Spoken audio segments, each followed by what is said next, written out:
बरसा दाता सुख बरसा, आंगन आंगन सुख बरसा। बरसा दाता सुख बरसा, आंगन आंगन सुख बरसा। जय जनेन्द्र। गौतम पथ महावीर का इसमें आप सबका स्वागत है गुरु कृपा से। आज की इस महामारी कोरोना की दूसरी लहर के प्रकोप, इस विपदा घड़ी के अंदर मैं प्रभु वीर से यही प्रार्थना करता हूँ कि अहो प्रभु परमात्मा, हमें निर्भयता का मंत्र दीजिए, निर्भय होने का मंत्र, पॉजिटिव वाइब्स का यंत्र, और इस कोरोना से जीतने के लिए कोई छोटा सा मंत्र दीजिए। जी हाँ, प्रभु महावीर के शासनकाल में भी उस सेठ सुदर्शन श्रमणोपासक ने भी तो यही मांगा था, यही प्रभु से तो मांगा था। चलो उस घटनास्थल की ओर जहां पर सेठ सुदर्शन श्रावक रहता था। अर्जुन माली के अंदर एक यक्ष छुपा था। प्रतिदिन वह यक्ष 6 पुरुष और 1 महिला की हत्या करता था। रोज 6 पुरुष और 1 महिला की हत्या करते करते 6 महीने के करीब होने लगे और प्रभु महावीर उस वन के समीप आए हुए थे। इस बात को जानकारी प्राप्त करते हुए सेठ सुदर्शन के मन में यह भाव आए कि मुझे प्रभु के दर्शन करने के लिए जाना है, मुझे प्रभु को स्पर्श करना है, प्रभु से मिलना है।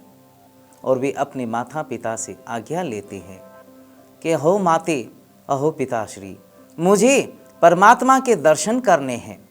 पर प्रभु जिस वन के समीप थे वहाँ पर उस अर्जुन माली के अंदर जो यक्ष था वो था। तो उसके माता पिता कहने लगे कि सेठ सुदर्शन, तू प्रभु महावीर के दर्शन करने के लिए जिस ओर जाएगा वहाँ पे सामने वह यक्ष का सामना करना पड़ेगा।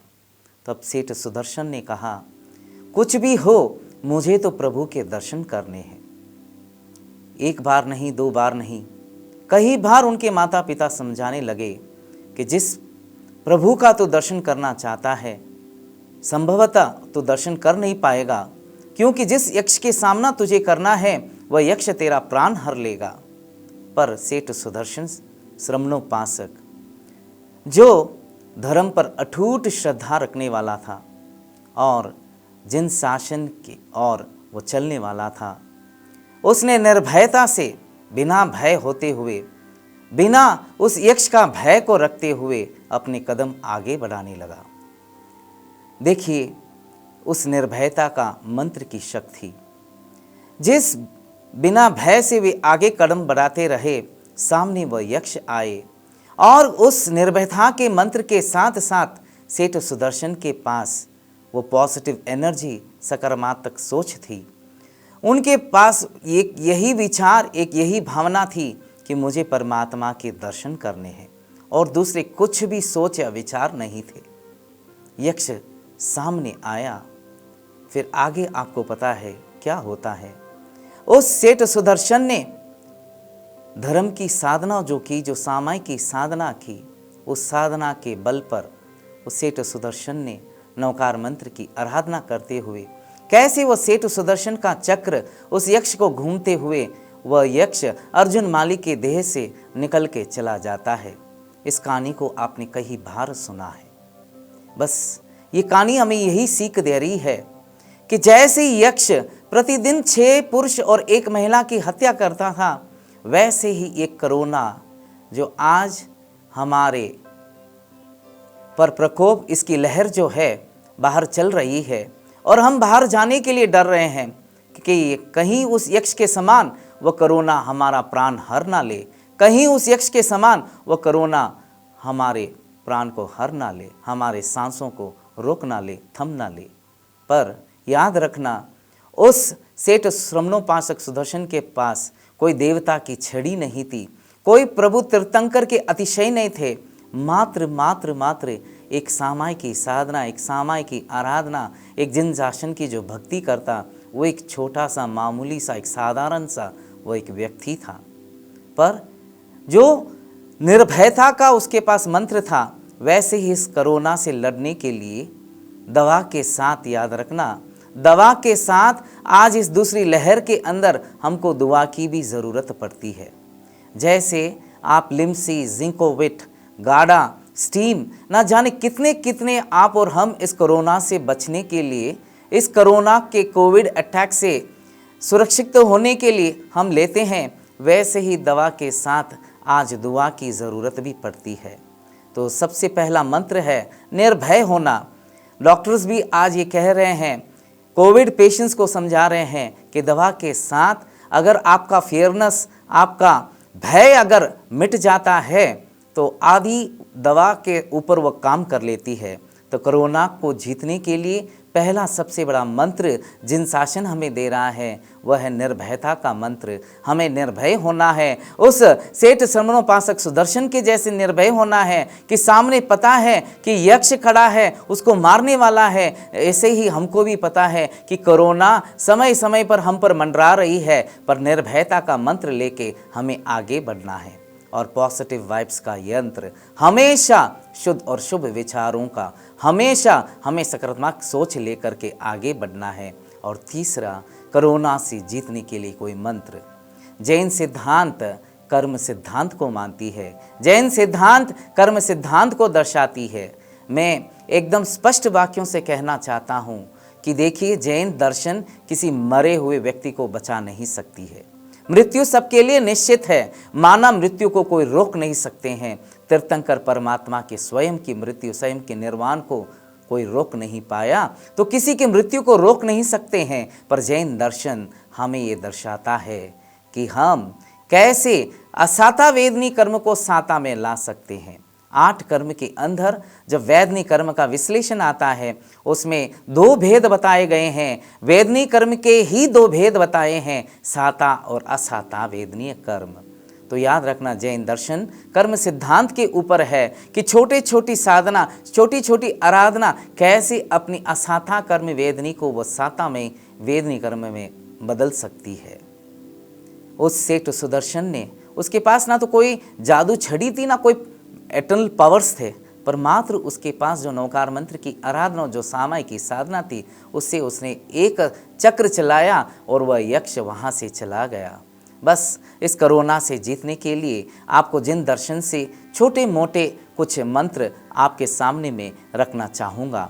पुनः आपसे यही कहूँगा कि इन मंत्रों की साधना आराधना से हम कोविड पेशेंट के लिए सातामय पहुँचा सकते हैं, अपितु मृत्यु को नहीं रोका जा सकता है। दवा के साथ जैसे आप प्रतिदिन डोज देते हैं, जैसे आप प्रतिदिन गाढ़ा, स्टीम और क्या क्या नहीं लेते हैं, वैसे इसकी साधना प्रतिदिन करनी चाहिए। मैं तो कहता हूँ कोविड-19 अटैक के लिए ही नहीं, चाहे कौन सा भी उपसर्ग क्यों ना हो, चाहे कौन सी भी हमारी वेदना तकलीफ क्यों ना हो, इन साधनों को हम जरूर आराधना, इसकी पूजा, इसकी अर्चना करने लगेंगे तो अवश्य दावा के साथ मैं कहता हूँ कि जैसे वह यक्ष अर्जुन माली को छोड़ के चला गया, वैसे ही हमारे उपसर्ग, हमारे आए हुए कोविड भी चला जाएगा।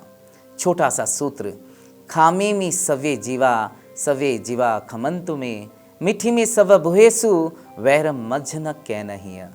इस गाथा को, इस श्लोक को आपने कई बार सुना है, प्रतिगमन करते समय या अन्य किसी प्रसंग पर भी आपने इस गाथा को सुना है। पर चिंतन करना, इस साधना की, इसकी आराधना की, इसकी अर्चना की क्या महत्व है, आपने इसकी भाषा क्या समझी है, इसका अर्थ क्या समझा है। खामे में सवे जीवा खमंतु में, मिट्टी में सब भुहेसु वैरम मज्जन कै नहीं।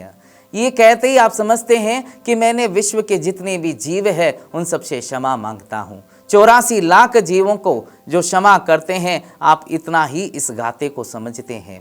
पर इस गाथा का गूढ़ रहस्य क्या है, इस गाथा का भावार्थ क्या है, जरा समझने का, चिंतन करने का प्रयास कीजिए। खामे में सवे जीवा खमंतु में, मैं सभी लोक के जीवों को खमाता हूँ।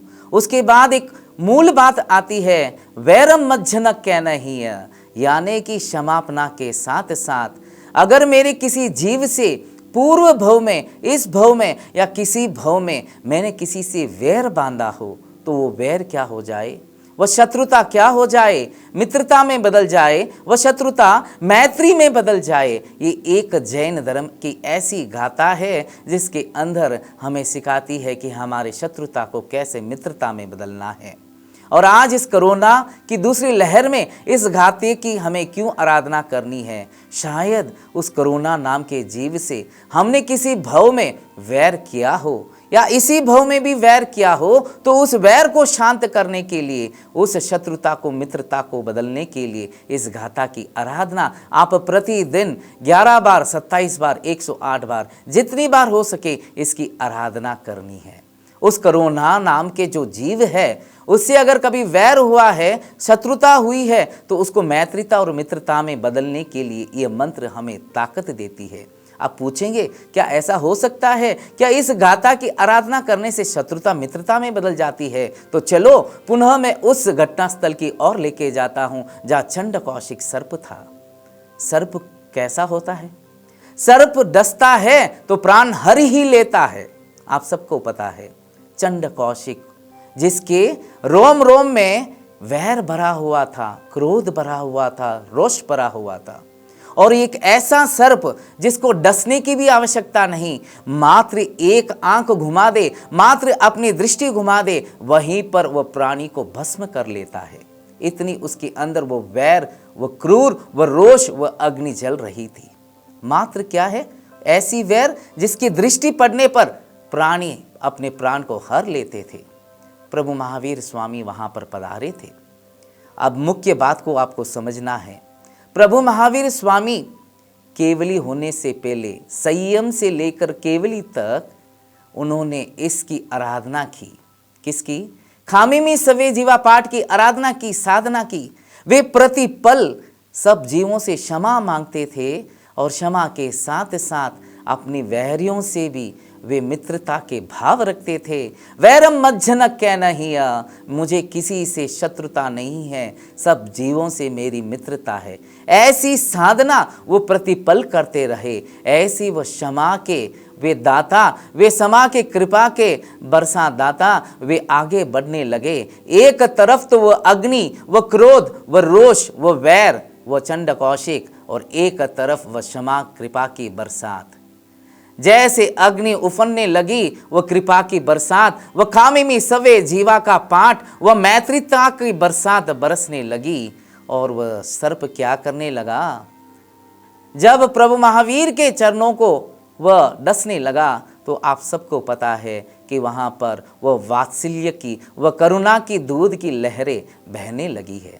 तो बस ये हमको दर्शाता है कि जो भी इस पाठ की आराधना साधना करेगा, जैसे उस चंड कौशिक के वैर को हम मित्रता में, जैसे प्रभु महावीर ने बदलाया था, वैसे ही जो भी आत्मा इसकी साधना करते हैं तो अवश्य अपने वैरी से वह मित्रता करता है, अपने शत्रुता को वह मित्रता में बदलता है। हम इसकी आराधना प्रतिदिन करेंगे तो शायद वह कोरोना हमारे सामने क्यों ना हो, शायद हमारे अंदर भी आना जाए, शायद हमारे किसी परिवार के सदस्य को भी आना जाए, पर जो इस मंत्र की साधना आराधना करता है वह आकर के चला जाएगा। जैसे चंड कौशिक ने प्रभु महावीर के पैर को डसा तो सही, पर क्या हुआ?